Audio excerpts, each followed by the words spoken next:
Hello guys, Garcia here, and welcome to the channel.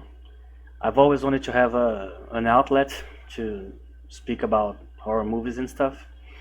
I am not a native speaker of the English language, so I might stumble here and there, and I might eat a word or use the wrong tense on a verb or something. But I hope I can make myself understood, and I hope I can have a conversation with you guys. First of all, I would like to answer myself the question on the title of this video, right? Why? Why am I a horror fan? So right now I'm going to speak just for myself. So short backstory. Before I ever watched anything remotely horror related, I was first an anime fan. So Japanese animations and manga. And I know what you're thinking right now. What does that have to do with the subject of the video? We'll get there. So when I was like 4 or 5 years old, I was already watching Yu Yu Hakusho, Sailor Moon, uh, Magic Knights of Ray Earth, Knights of the Zodiac, Dragon Ball and Dragon Ball Z, and Tenchimuyo, and a lot of different Japanese animations that were very popular back then. Pokemon, Digimon. So the main attractor to me, the main reason why I've always enjoyed not only Japanese animations but cartoons too, was basically because they didn't exactly obey the rules of our reality. They basically were not like tied to what we understand to be the norm, to what we understand to be the limits of the world we live in. I'm an atheist. I don't believe in miracles. I don't believe in gods and angels and the devil and vampires. I would love them for them to be real, but no such thing as far as I know. So I am a very skeptical person. So these works of art that broke the rules, that basically established new boundaries, not only for creativity in a more technical aspect in creating those types of shows and magazines and stuff and stories, but also the fact that these stories in and of themselves are not exactly possible in a way. So, for instance, if you have a monster movie, if you have Dragon Ball Z, where there's all these aliens from different planets that got sent to Earth and can transform and release bolts of energy from their hands and uh, can basically move planets with their powers and stuff. That stuff obviously is completely bogus, but that's the point, and that's, in my opinion, is what makes specifically Japanese animations amazing, because the creativity is off the charts. Even when you get like a season of anime in a specific year, for example, and in the same season you have like 5 6 anime of the same kind, or basically of that work on the same subject matter, and all 6 of them will be completely different, and all 6 of them will break reality somehow. All 6 of them are impossible. All 6 of them have their own rules. All of them will have people with different hair colors, natural ones. They didn't paint it somehow. All of them will have super deformed faces, right? The SD faces. They are super famous and stuff. And all of them will obey their own internal rules, and maybe even animation rules, some unspoken rules, some spoken rules, but none of them, for the most part, will obey reality. So basically, what attracted me to them in the first place was the fact that they broke reality somehow. So fast forward a few years, and I started to watch horror movies. My mother and my family here, they would always, go to the video store and bring like 6, 7 videos for or movies for us to watch during the week. And I would bring like Lord of the Rings, which I've always liked. I've watched like 50 times each of the three, and a bunch of times The Hobbit and stuff. But back then was The Lord of the Rings, was Night of the Zodiac, one of the 4 movies that existed back then. Dragon Ball movies and cartoons and stuff. But I've started to bring along some horror movies and stuff. So the first horror movie that I remember seeing was this is going to sound super weird, but the first one I remember seeing was actually Hellraiser, which is one hell of a start if you imagine that, if you can imagine. So a friend of my sister came to our home one day. My sister is way older than me, so they brought Hellraiser. Hellraiser, let me remember which. Four. Hellraiser 4, summary real quick. They are on a spaceship. The main character is a descendant of the dude that built the box of Le Marchand, the Le Marchand dude. So the Lament Configuration, that's the name of the box, as far as I remember. And we were watching that movie. And the first thing that comes to mind when I think of my first horror experience is one of the death scenes, which was the twins, which to me is the best death scene in the franchise. And to this day, I still get uncomfortable when I watch it. There are these two, obviously, two twin guards, police dudes. They are doing the rounds on the building that the main character lives, one of the descendants of Le Marchand. And Pinhead gets them and turns them into Cenobites. So it's a very gruesome scene. It's a very brutal scene. It took me a few months to get over that, as you can imagine. I was like, I don't know, 8 years old or something like that. But strangely, the more I thought about it, and the more the images flashed in my head, the more I started enjoying them somehow. Because I started enjoying the idea, not the idea of the kill itself, but I started enjoying the idea of the Cenobites, of the unknown, of this box that opens a gateway to a different dimension, the Leviathan. This place that is not heaven, is not hell, nor purgatory, is something completely different. It's its own thing, its own existence, has its own rules.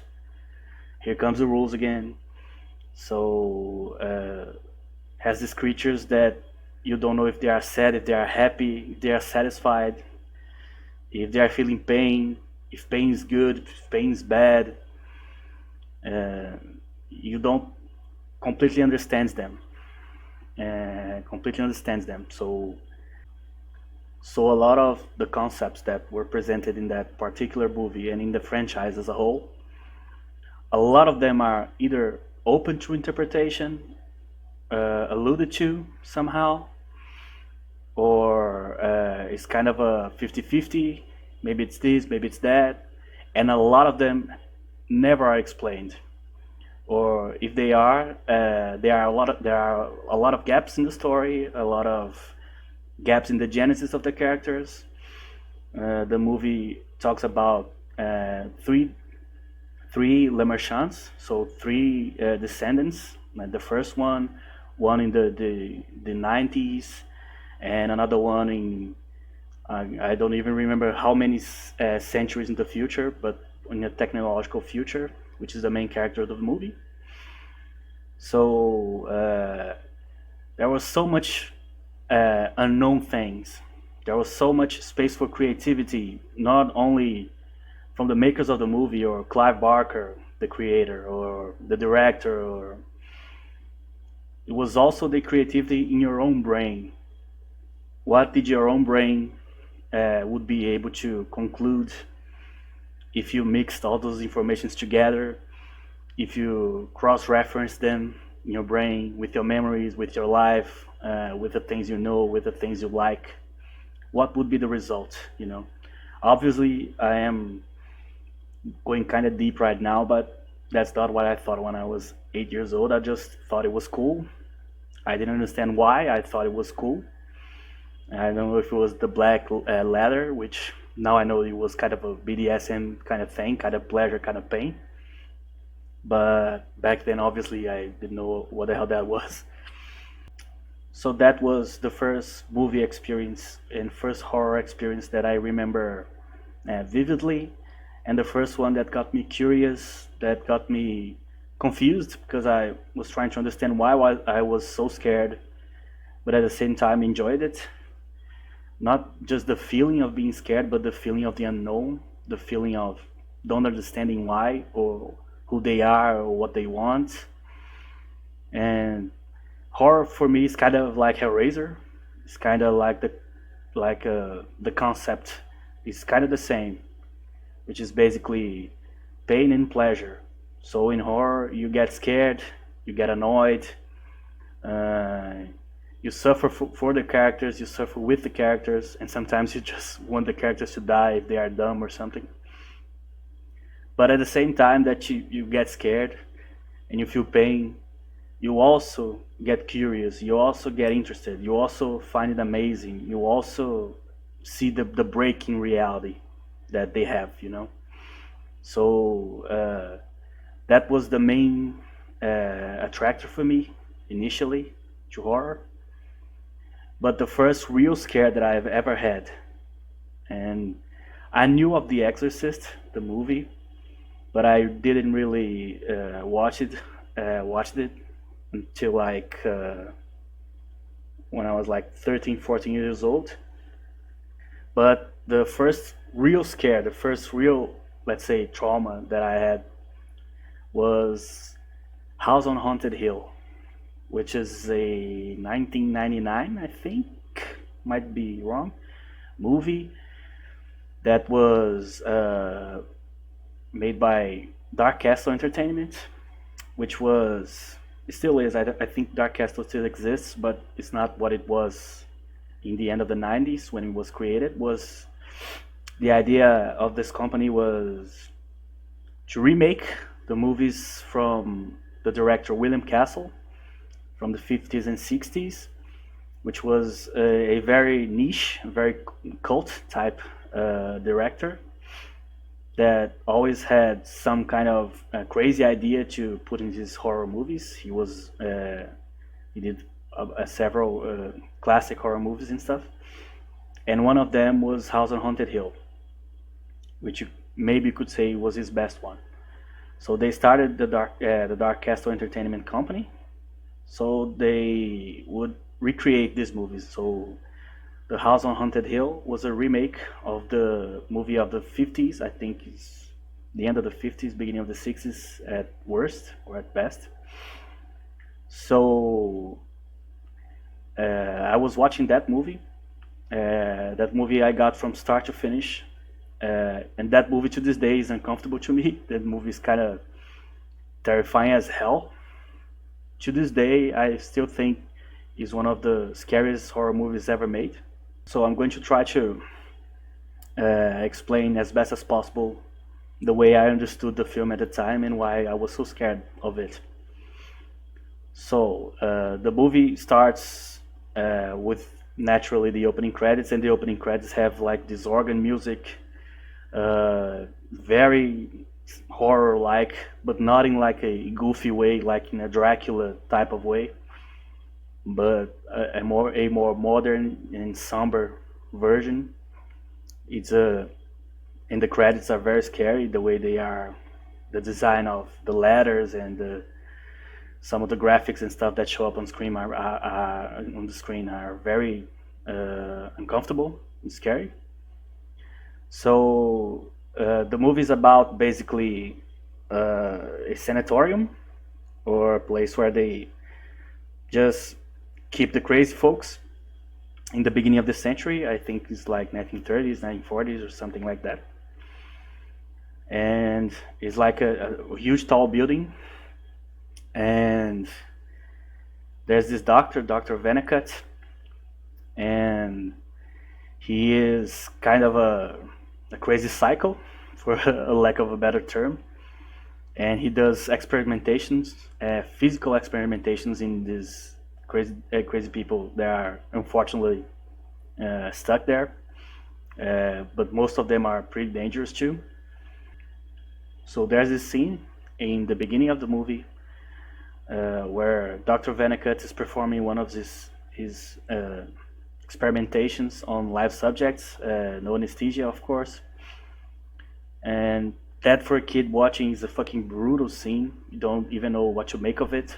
You haven't lived long enough to even know how that situation could possibly come to be, you know? So he's there cutting the guy up alive and stuff. And the other prisoners, I'm calling them prisoners, but it's obviously they are in a sanatorium, but they are kind of prisoners in a way. And they start a riot and they start killing people, including the nurses and stuff, which are all in league with the doctor. And the doctor closes off the sanatorium, so the inmates can't escape.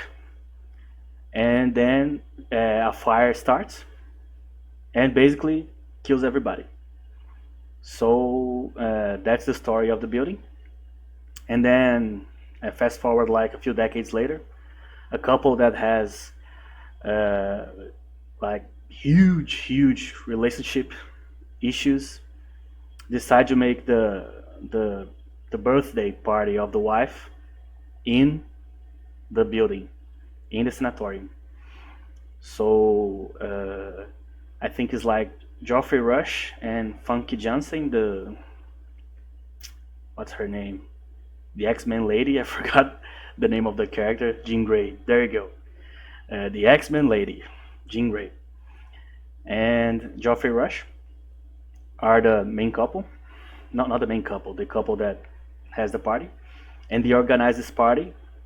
And Geoffrey Rush hires a guy, and he wants to pretend that the house is haunted, and they want to play pranks on everybody and wreck his wife's party because they are on the verge of a divorce and stuff. They hate each other. But what happens is something comes to his computer, like a shadow. So you imagine it's like a spirit or something, and remakes or rewrites, better way to put it, the invites for the party. So a bunch of random dudes are invited to the party, and that's the initial plot of the movie. And man, this movie is just so uh, uncomfortable when you are a kid because there's the house.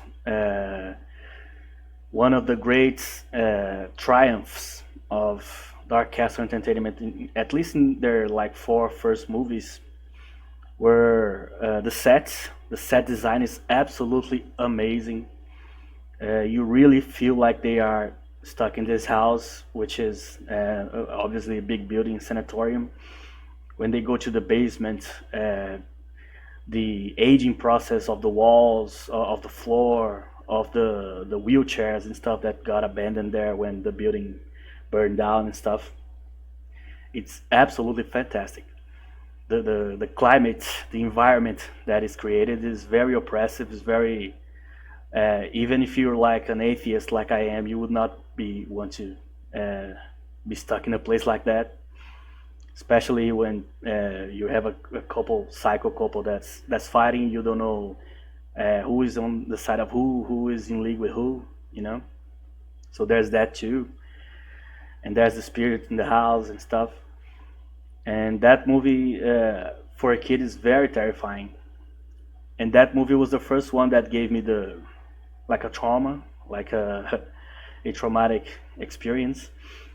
Like to this day, I still think about some scenes and stuff. So that wrecked my sleep for a long, long time. But with that movie, that was the movie that really made me realize that I really love horror movies.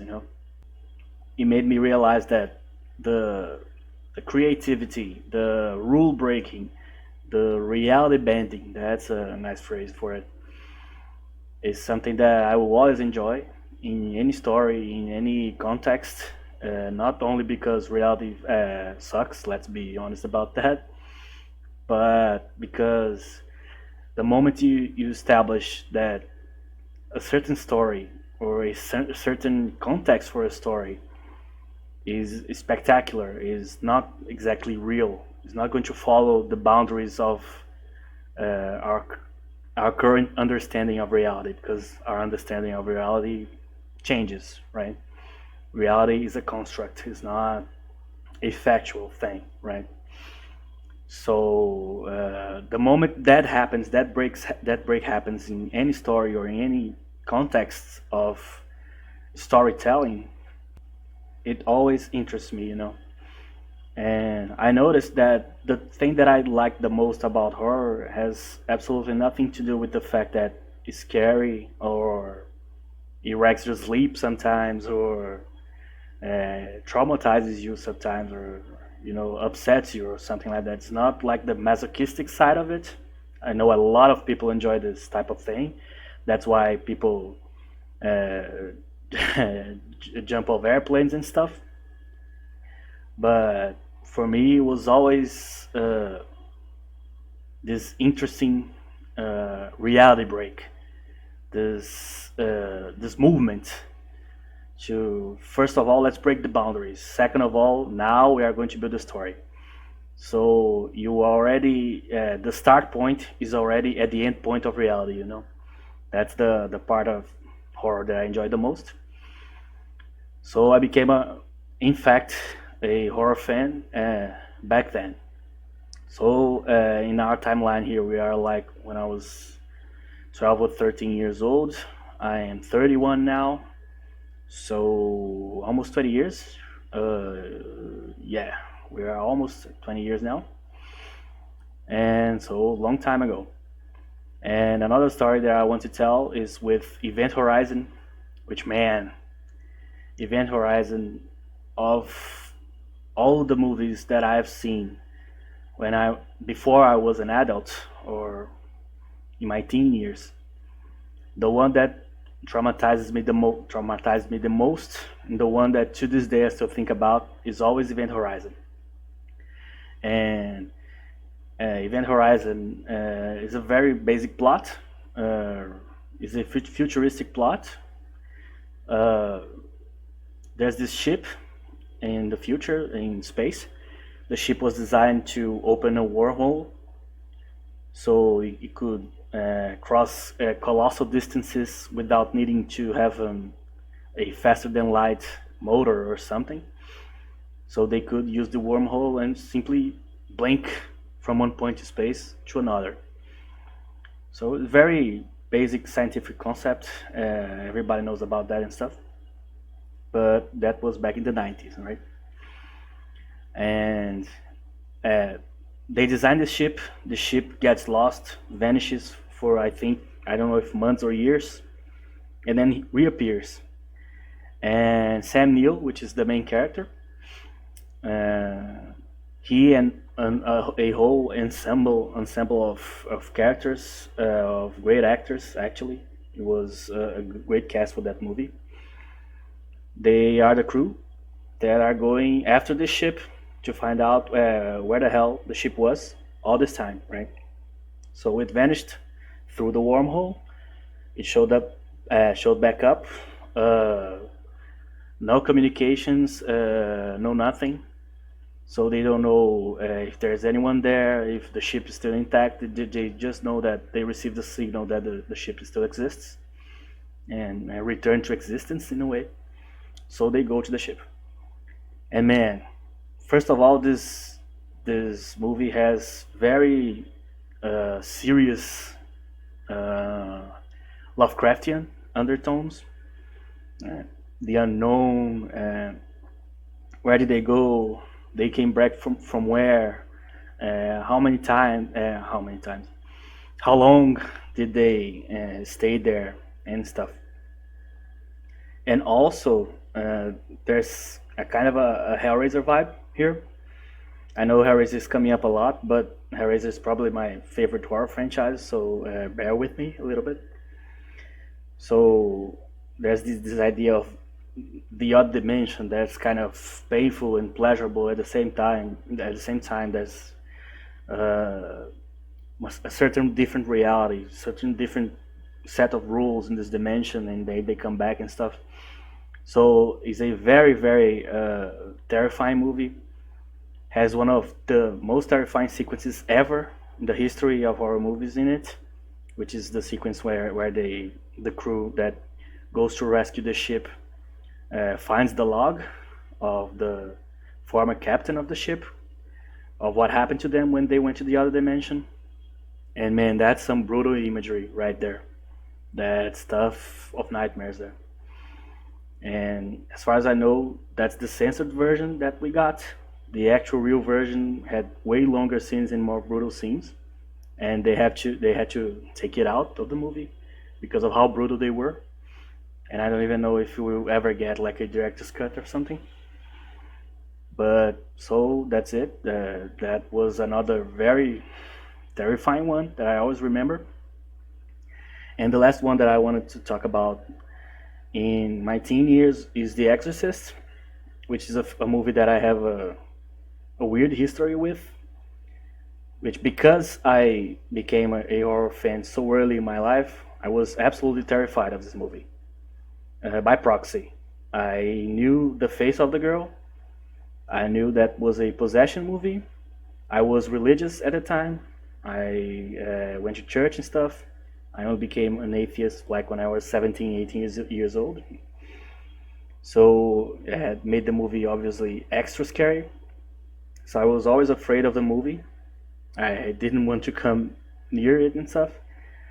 But when I was like 12, 13, it was like a Friday night or a Saturday night actually, and everybody had already gone to sleep and stuff, and I was still watching TV, and I always had insomnia as I mentioned, so I was still like an owl, my eyes wide open watching stuff, and I was flipping the channels, and there you go. It was the beginning of the Exorcist movie, and the reason I stopped the channel is because not the beginning. That's not correct.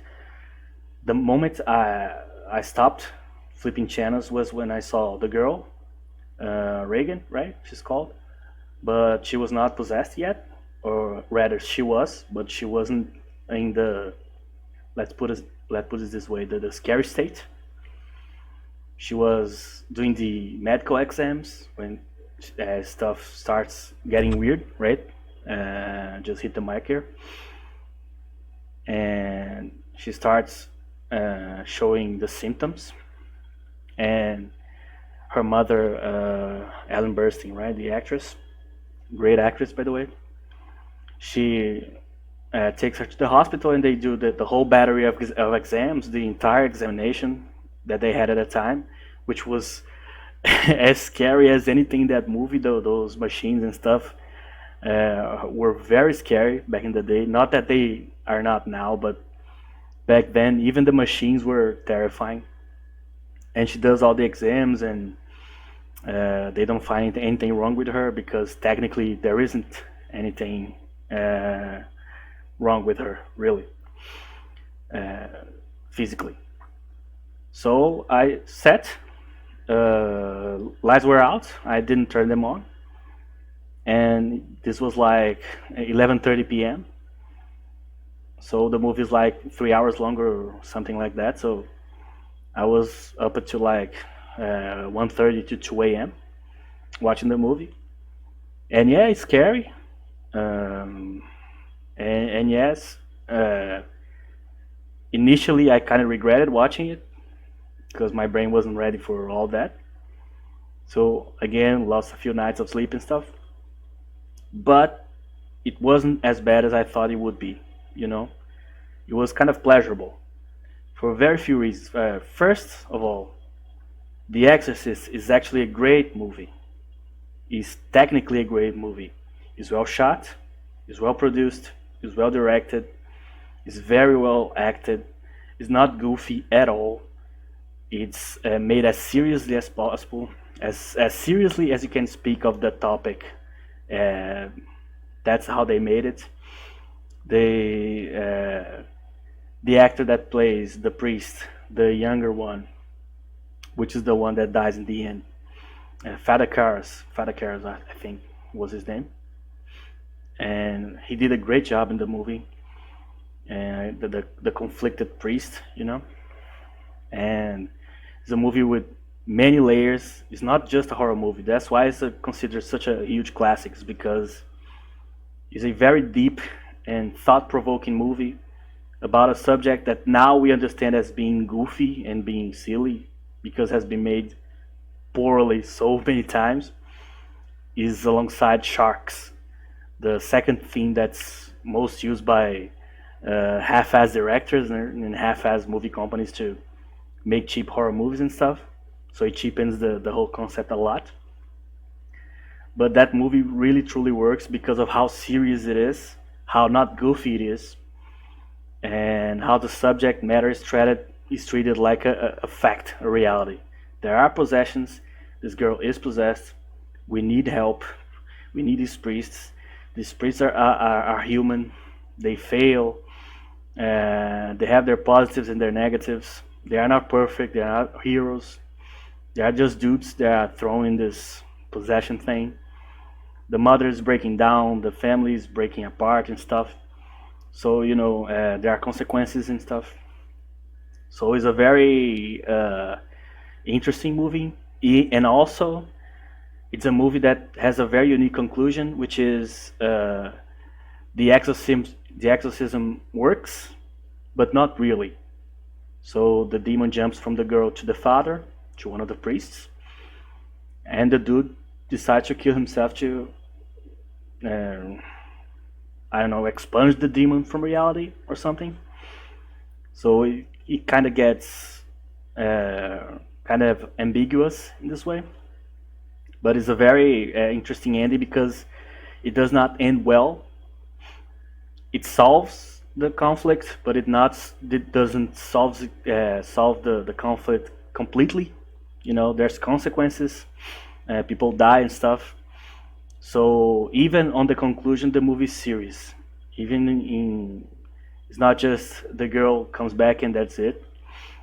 There will always be scars. So that's my experience with The Exorcist. So I've been talking about my teen years a lot.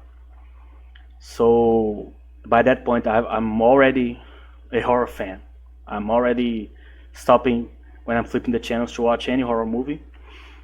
And I'm already starting to go to the video store and looking specifically for horror movies. But then I found out about video games. I got a Super Nintendo, then a PS1 and stuff.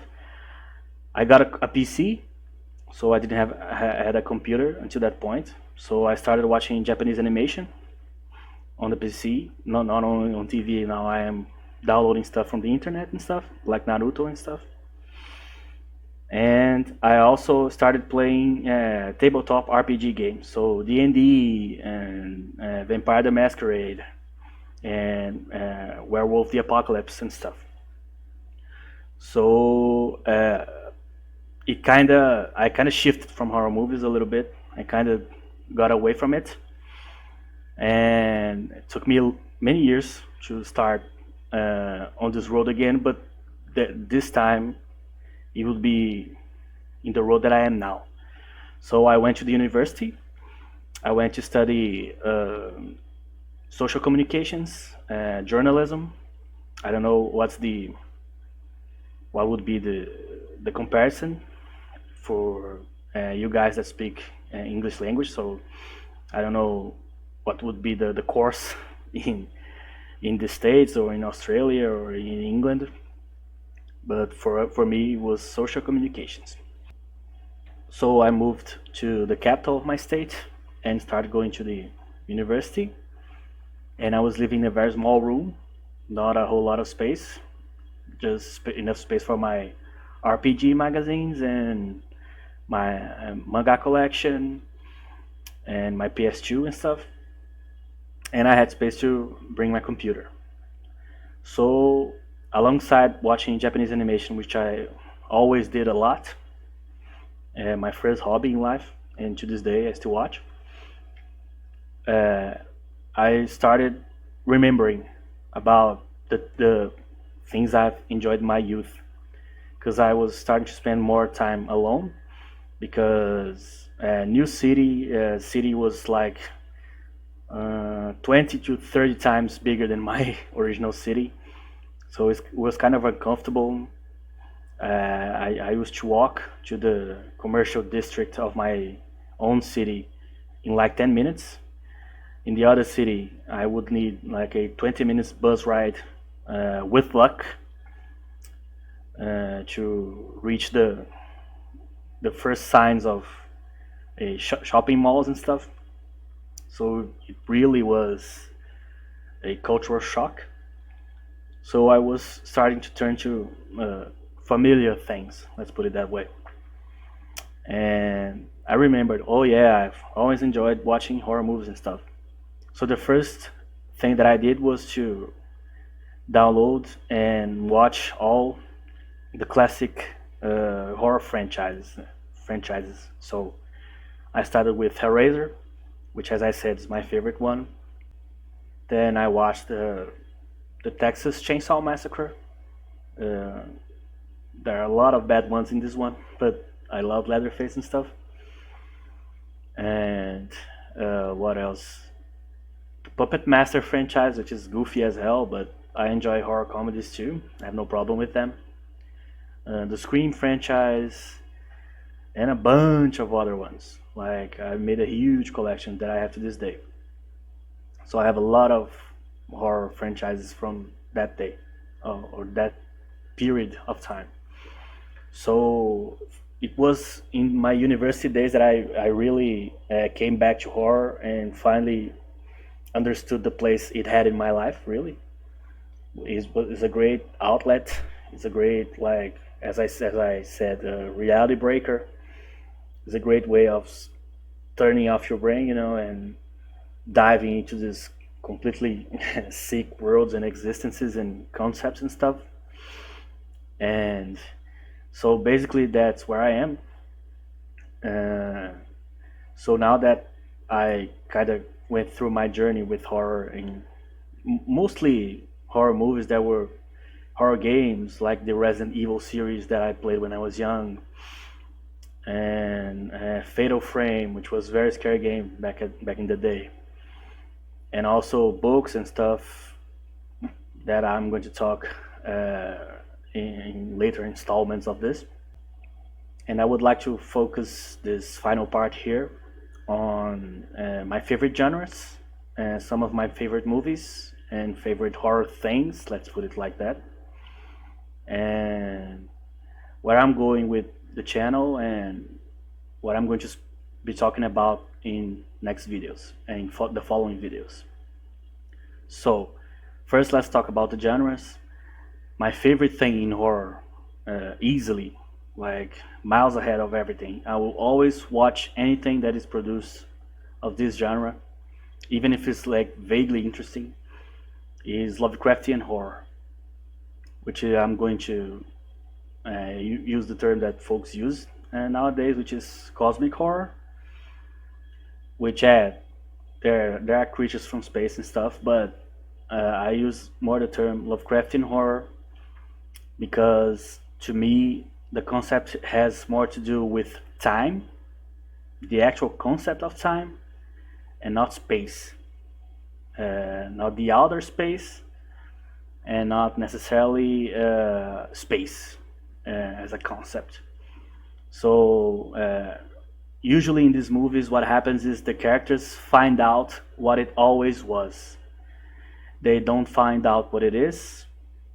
They are not trying to prevent what is going to be. It already is, it already was, and it always has been this way, you know. So they basically they find the true meaning of reality.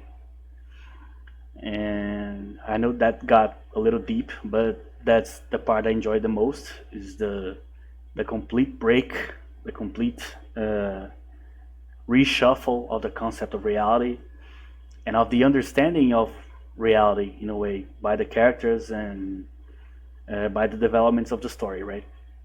So uh, a recent standout from this genre, particularly that I liked a lot, is The Void, and basically anything that Lovecraft has written, I would put in the obviously Lovecrafted because of Lovecraft, but I mean in the genre, in that idea that I just explained of these temporal creatures that have existed for like billions of years, that maybe or created reality or modified reality, or reality completely bends to their will or is bended by their will, you know. There's also the thing from beyond. uh, Hellraiser, as I said, has a lot of Lovecraftian themes, and Event Horizon, which is one of my favorites of all time and stuff. So that's basically my main genre. Uh, I like a lot of different genres, but that's the one that really interests me the most. Even that more recent movie with the Twilight girl, I forgot her name now. I might have to look that up. And she did that underwater movie, I think it's called Underwater, where she actually sees and meets the real scale size Cthulhu, or like a version of Cthulhu that is used in that movie. So that was very cool seeing the big guy on screen. But yeah, so that's the main genre, and you guys will see that there's quite a few genres represented here. So I would say my favorite. I'm not going to just say favorite movie. I'm going to say if my favorite period of time, as I have spoken earlier about Dark Castle Entertainment, which is the company that made the remake of House on Haunted Hill. They also made another remake from William Castle, which was 13 Ghosts. They also made an original, as far as I know, Ghost Ship, and also another remake which has absolutely nothing to do with the original one. Very little resemblance, which was House of Wax. So you have House on Haunted Hill, 13 Ghosts, Ghost Ship, and House of Wax.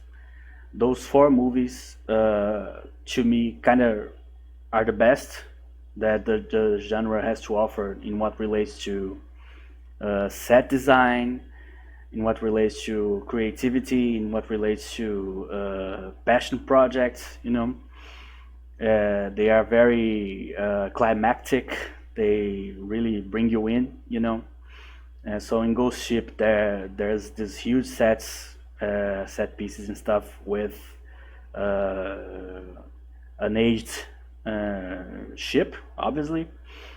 13 Ghosts, they remake, they basically made it digitally, an entire glass house with the Latin inscriptions on the walls and stuff. And the glasses and the ghosts were all the real makeup and stuff, no CGI and stuff like that. House of Haunted Hill, as I said, they remade the sanatorium and stuff. And what was the last one? House of Wax. They have a lot of kind of devilish kills in that movie, and also there's the idea of the small town that's almost made completely out of people that became figures of wax. And you probably imagine that they were alive during the process, probably. So yeah, that's a very not nice place. So these four movies and this initial period of uh, Dark Castle are basically my favorite things in horror. And I also would like to do an honorable mention here, which is The Haunting. I th- that's another remake from another horror movie, I think from the 60s or maybe the 50s, about the haunted mansion. And the movie is actually pretty bad. It's really, really bad, really boring. But I am citing it here. I'm bringing up in the conversation basically because, man, the mansion looks amazing. The sets look amazing. There's a pretty good song in the movie too. The actors, for the most part, except the main one, are really great in the movie. Catherine Zeta-Jones and Owen Wilson. Yeah, I think Owen Wilson's in the movie. Liam Neeson is in the movie. The main lady, she is a very kind of important actress in horror. Is the main protagonist of the first Conjuring movie, alongside the Warren couple. I don't remember her name, but she's in the movie. She's not so good in the movie because I think she was directed poorly. I would say her emotions are kind of meh in the movie. The movie is not so great, but the sets are amazing. The concept is great. The movie feels more like a supernatural Disney adventure than really a horror movie. But yeah, so there's the honorable mention. And my big thing with horror movies, Lovecraftian or not, is always the concept. Even if the movie is terrible, even if no one dies, even if the movie is just tangentially scary, but it's not actually factually scary, it's not violent or anything like that. If the movie has scary concepts in it, I consider it a horror movie, and I also consider it a pretty good horror movie if there's a good concept with it and within it, and if they do something good with it. So a good example would be Requiem for a Dream, which is a fucking terrifying movie, and it's not a horror movie intentionally, but it is. I'm not going to go at length about what the movie is and stuff. It's just about how drug use can absolutely wreck someone's existence, pulverize everything to the ground, and has one of the most terrifying sequences ever, like by the end of the movie. So, and about concepts in actual horror movies, I could say Primer. I think the name is Primer, which the one that the dudes they invent a kind of a homemade time machine, and they start messing with the timelines. And man, the complications and the repercussions are incredibly brutal. It's not like a violent movie, but it's a movie that's violent with your brain. It's relentless. It will stuck with your brain. Speaking of Relentless, which is a movie that's made by the same guys that did also another one, Endless. I think the movie is called Relentless, the first one, and Endless, which basically goes on the line of the Lovecraftian thing, which is like a force you don't really know. It's kind of dominating this group of people, or in the first movie, a couple of dudes, and they are forced to kind of time loop. So they are stuck in time, basically. And especially Endless is a very terrifying movie, conceptually. It's the type of movie that once you start to see the repercussions of the being stuck in a particular place in a particular time are, and how brutal the mentally the conclusion of the movie is and stuff.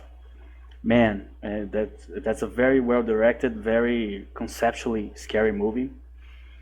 And another one, and that's not because it's scary, but because it's very intelligent. It's very poignant movie. I would say Cabin in the Woods, which the longer the release date distances itself from the present, the more and more people kind of start considering that movie a classic. It's a very powerful movie. It's a very interesting concept. Uh, it plays with many horror movie ideas and melts them into one, and kind of breaks the breakers, right? It breaks the reality that's established by other movies that break the reality and creates another one. It's kind of the, I would say, the precursor for the SCP Foundation and the back rooms and stuff. Is that kind of, it's kind of funny but kind of isn't. It's kind of scary but it's kind of isn't. And it's a very interesting movie.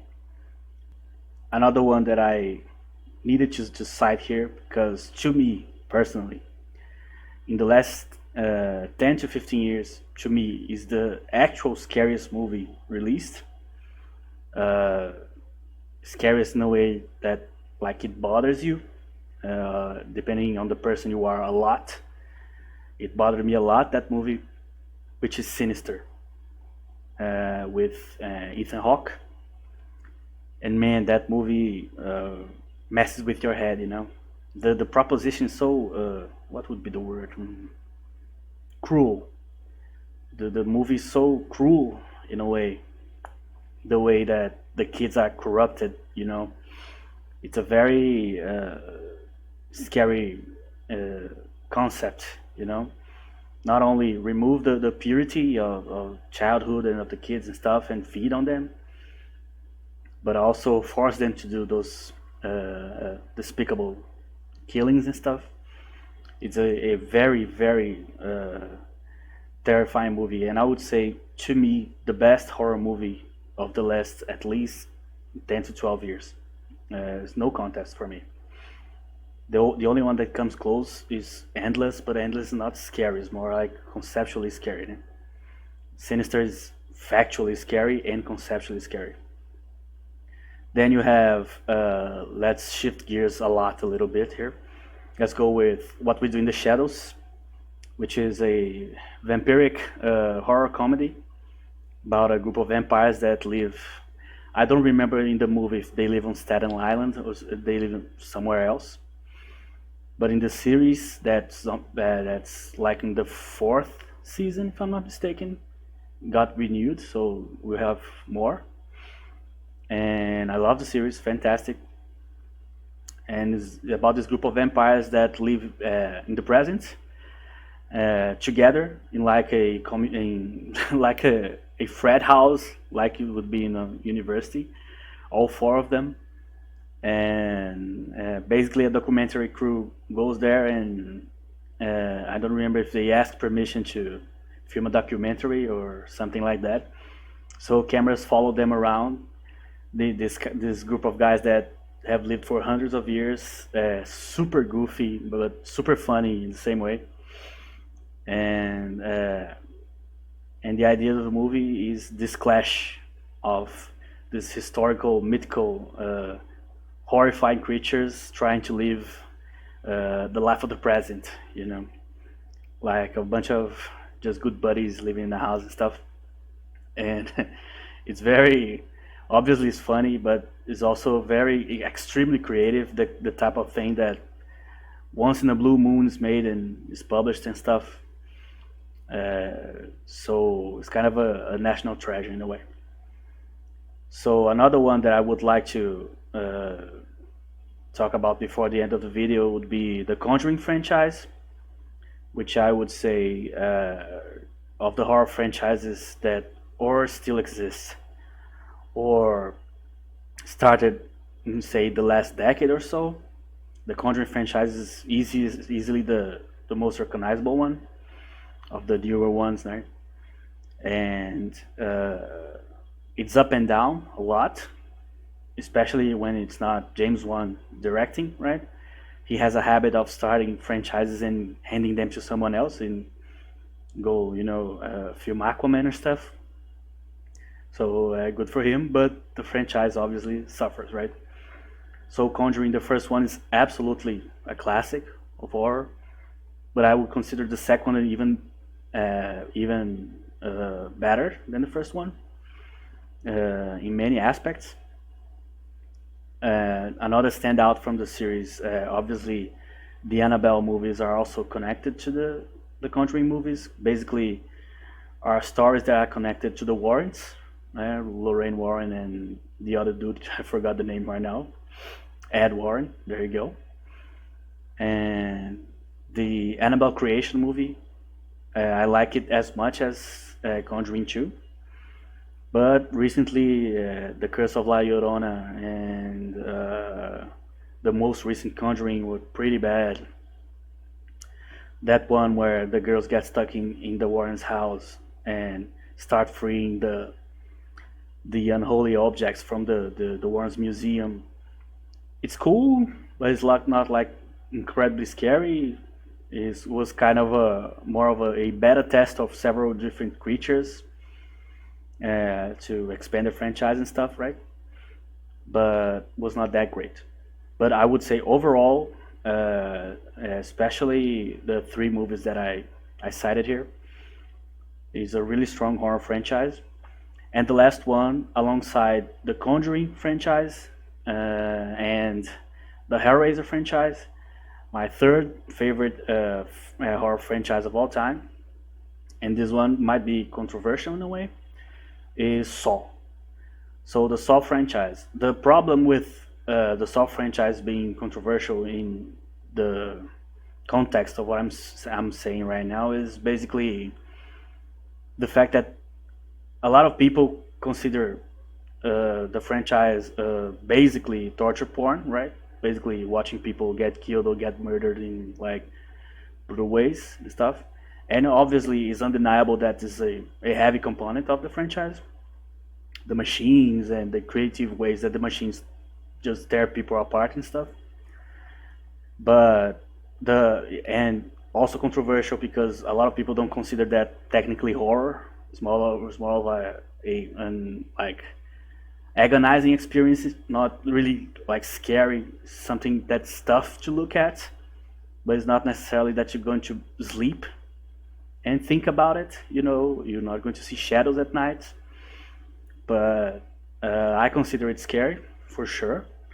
But the main triumph of the Saw franchise, even in the worst entries, which to me are 5 and 7, 6 is reasonable, 5 and 7 are mostly bad, but you can skip because the biggest triumph, the biggest victory that not necessarily James won, but more of the writing team and the production team and the team that kept the story as cohesive as they could, because it's not always 100% correct and factual.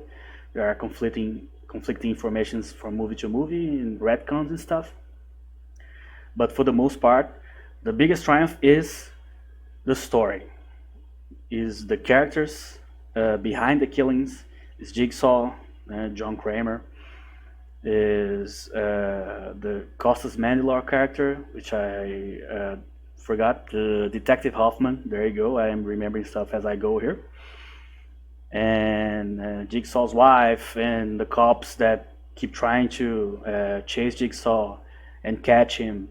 Then they die. Then other ones from the department come in, and then other ones and stuff. So there's always people coming and going from the franchise. The only constant really is John Kramer.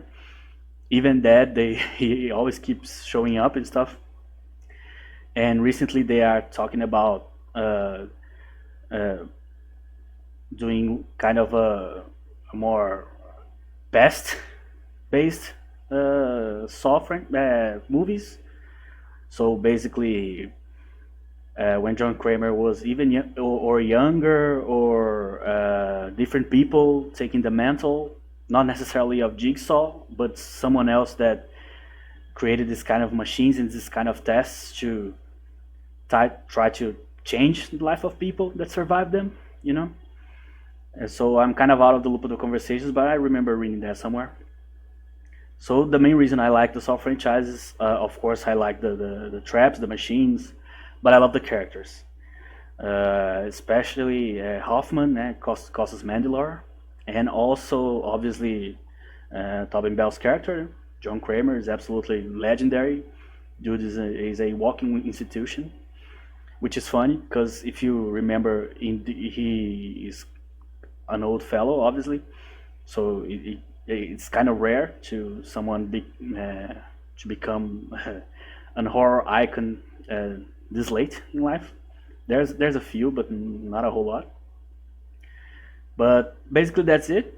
On the movie front, I have a bunch of games and stuff that I would like to talk about. There's a whole lot of movies from a whole lot of different genres and stuff that I would like to talk about too. Horrific concepts, not necessarily horror per se, like ghosts and stuff, but more like horrific ideas and things like that. Books, animations and stuff. But this one is already pretty long. I'm kind of doing this in kind of a podcast format. And if you reach this point, you know that my English is not that good. So I'm trying my best here to try to at least be able to transmit, to pass the idea of what I'm trying to say. Hopefully, I was understood most of the way. And for the next video, I'm going to think a little bit about. It's weird talking about a video because this is going to be posted on YouTube, but it's a podcast, right, with a few images. But I'll think about either reviewing something or talking about a particular subject, particular horrific themed subject, or a concept or an idea or stuff. So I'm going to think a little bit about this. If you heard this or if you watched this until this point, I'm very grateful. I'm thankful. There's no grandeur. There's no great master plan here. I just want an outlet to talk about a little bit about my hobby, my horror hobby. And basically that's it. Thank you very much. And hopefully I'll meet you or I'll see you in the next one.